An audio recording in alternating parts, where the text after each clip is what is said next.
Oi mikä ohjaaja, kerta kaikkea herätystä!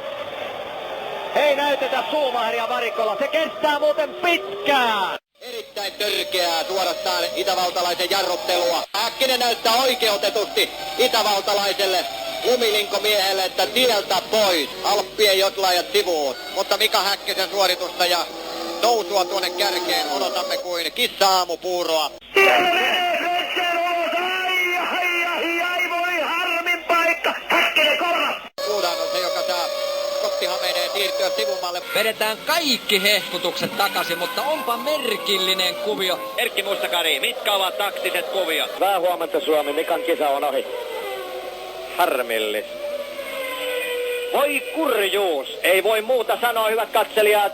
Mistä löytyy J.J. Lehto tällä hetkellä? 10 parhaimman joukosta. Helkkari tätä Eddie Irvineä. Varsinainen sankari tämän päivän kilpailussa. Pilaa monien hyvät mahdollisuudet. Don't cry for me Argentina. Mika, älä itke Argentiinassa. Villeneuve, tuo kanadalainen hip-hoppari pisamanaama katselee siellä niin tarkkaa kuin ikinä vaan ruudusta näkee. Ajolinjalla suoraan Häkkisen edessä on vain tulenpunainen Maranellon korskea orhi. Michael Schumacherin Ferrari.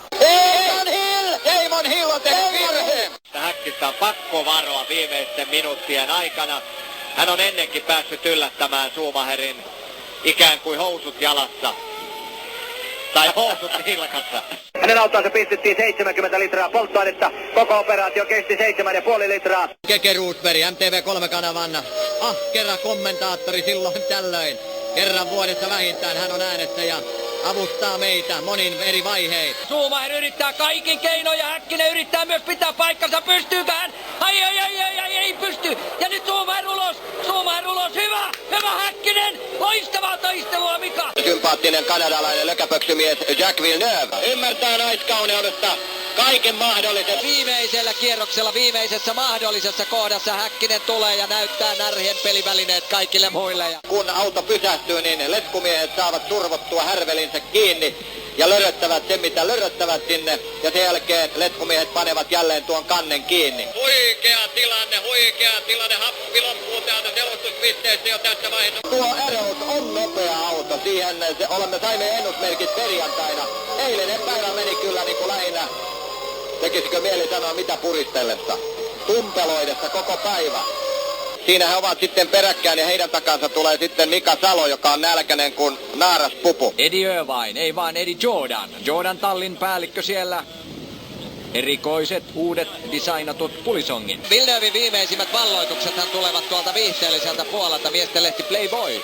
Mahtavat kuvat. Kaikuva pönttö on myöskin luurien välissä. Tämä oli 60. kilpailu, juhlakilpailu vielä Morbidelille. 27-vuotias italialainen voi vetää spagettia naamariin illalla oikein nuoruuden innolla. Näin kauan sitä kesti, katsotaan. Voi harmin paikka. Häkkinen ei ole tänään palkintopallilla. Ei millään pallilla. Hienoa! Hyvä Suomi! Usein puhun siitä Formula 1 arkipäivästä ja Barrichello on yksi, joka ei ole ymmärtänyt vielä sitä arkipäiväistä kovaa työtä, mitä siihen tarvitaan, jotta tässä pelissä menestyy. Barrichello on suomeksi laiska. Mainiota! Hyvä Suomi! Häkkinen kolmantena! Onko tämä enteellistä, Matti? Mene ja tiedä. Mika Salo hienosti 10. Hyvä Mika Salo! Loistavaa Mika Salo! Salo pääsi hienosti jatkamaan matkaansa.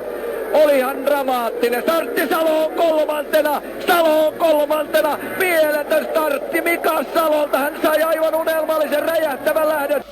Surkeus Häkkinen keskeyttää, auto syttyy tuleen, Mikan peli on pelattu siinä vaiheessa, kun kaikki näytti parhaimmalta mahdolliselta. Ja Häkkinen ulos! Oi ei. Toispuolisella hankaimella ajava Oliver Panis, autolla numero 11. Häkkinen silti nousee 12 kierroksella. Itse olin unessa 8. Flavio Briatore, joka tunnitaan vitsikkäänä miehenä, suurena italialaisena mafioosona, ei taatusti silitä kuljettajansa päätä. Nyt tässä on pakko kyllä heittää kysymys siitä, että mistä tässä on kysymys? Jollakin tavalla tekisi mieli kuiskutella Häkkisen korvaan, että toivottavasti tajuat tilanteen. Hanaa! Kotti, hameet korville ja tietä. Häkkinen tulee takaa. Ja sieltä Salo yrittää hurjalla vauhdilla suomalaisella Martinlaakson sisulla, mutta ei taida vielä onnistua. Niin paljon kun sieltä löytyy Mersusta, nyt kaikki irti. Mika tulee sieltä. Tuleeko? Tulee. Anna tulla vaan. Hanaa. Sieltä se tulee. 8. voitto hänelle. Ja 7. voitto tällä kaudella. Schumacher on lyöty toistamiseen tällä kaudella. Tervetuloa asfalttien partaveitsien pariin seuraamaan, kuka on maailman paras formulakuljettaja belgialaisella maaperällä. Se oli merkillinen tuokio. Schumacher härskisti tuli jälleen päälle. Mutta kilpailullinen tilanne. Loistavaa Mika, pidä paikka. Nyt ei sallita keskeyttämisiä ensimmäisellä kierroksella. Ja Häkkinen tietää nämä valtavat paineet. Voi pahus, kun nämä ei onnistu nämä homma. Ei kerta kaikkiaan. Ja nyt sitten aivan taatusti kytätään, kumman on pakko ottaa ensin kuljettaja sisään. Kyllä. Tässä meinaa äänemurroskin tulla samalla oikein. Joo, kyllä. McLarenit tulevat peräkkäin ja Häkkinen ohittaa! Sieltä se tulee! Mitä merkillistä tuossa tapahtuu? David Coulthardin auto hidastui. Häkkinen ohittaa ja nousee kärkeen. Ykköseksi hyvä Suomi. Se tulee sieltä sittenkin. Jälleen Villeneuve, Fisichella, Button, Zonta, Salo, Hurts vetävät tästä selostuspisteen ohitse, niin se on aina piu. Jean Alesi, viehättävä tyttöystävä, joka on aina kuvissa nähty ennen kilpailun alkua, Kumiko Koto. Voi ehkä huokaista helpotuksesta, että jännitys laukeaa tällä erää tähän. Muita jännitteitä löytyy sitten myöhemmästä illasta. Saattaa olla, että kun mies tuli kotiin, niin vaimo on pieksenyt sitten sillä lailla kuntoon. Kun kerran olet radalla, niin ajetaan eikä meinata. Päivän gladiaattorit, aikamme supersankarit astuvat rooleihinsa. Ja nyt Häkkinen kuviin. Ohjaaja, haloo! Häkkinen pääsee hyvin ohitse. Nämä muodostavat aina tällaisen kielen keskellä vaaramomentin. Kun näistä selvittäisiin kunnialla. Kilpailu Hockenheimissa tulee kestämään noin 100 minuuttia, mikäli viimevuotista voidaan käyttää ennustepohjana. Eli tunti 20 minuuttia. Ja hyvin, 7,4, Schumacher 7,5. Siinä on kuin valovuosi miesten välistä eroa varikkopysähdyksessä. Mutta laitettiin edelleen kesäkeli sileät renkaat. On niin vaikeata veikata, kun tietää ja ei voi sanoa. Voi hemmetti. Ja jätetään se nitropurkki vielä sivuun. Odotetaan vähän aikaa. Kuka menee siellä hiekalle? David Coulthard. Käsittämätöntä ahnehtemista. Aivan käsittämätön virhe. Ja hän jää sinne ja paalupaikan mies. Häkkinen lähtee nyt ja raivoaa hirvittävällä nopeudella. Häkkinen 4. ja tavoittaa David Coulthardia aivan vimmatusti. Ero on 0,5 sekuntia, äsken se oli 0,3 sekuntia. Bergerilla on etusiipi vinossa. No niin, etusiipi osui siihen. Ja hyvä, Häkkinen nousee toiseksi. Ja sitten tämä hillittävä jännittävä vaihe alkaa. Kutkuttava jännittävä vaihe. Antaako Häkkinen mahdollisesti tietä Coulthardille, jotta herrasmiesmäisesti puntit tasattaisiin? Huihai, pois se ajatus meidän silmistämme. Se on karmaisevaa. En halua ajatella sitä pidempään. Mennään mainoskatkolle. Saako Mika Häkkinen toistamiseen hyvän lähdön? Saa! Erittäin hyvän lähdön, mutta niin saa Schumacherkin ja menee kärkeen.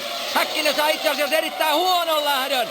17 vuoden ajan formulat kuuluivat alueen elämään joka kesä kuin jodlaaja Alppiravintolan terassille. Merkillinen mies, mutta hän sen joutuu jälleen kantapään kautta katsomaan itseään peiliin.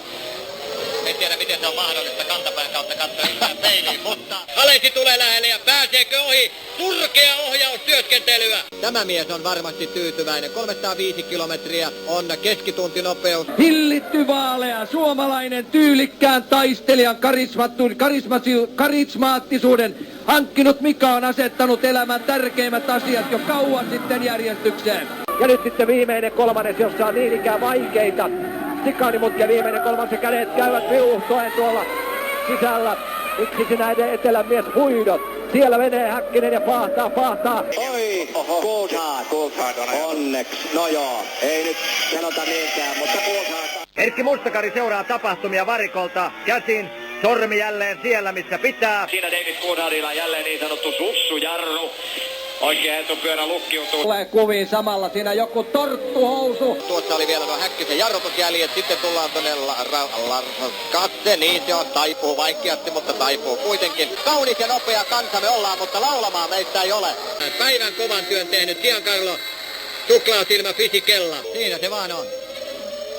Siinä se vaan on. Tällaista tää elämä on. Lähdetään kotiin.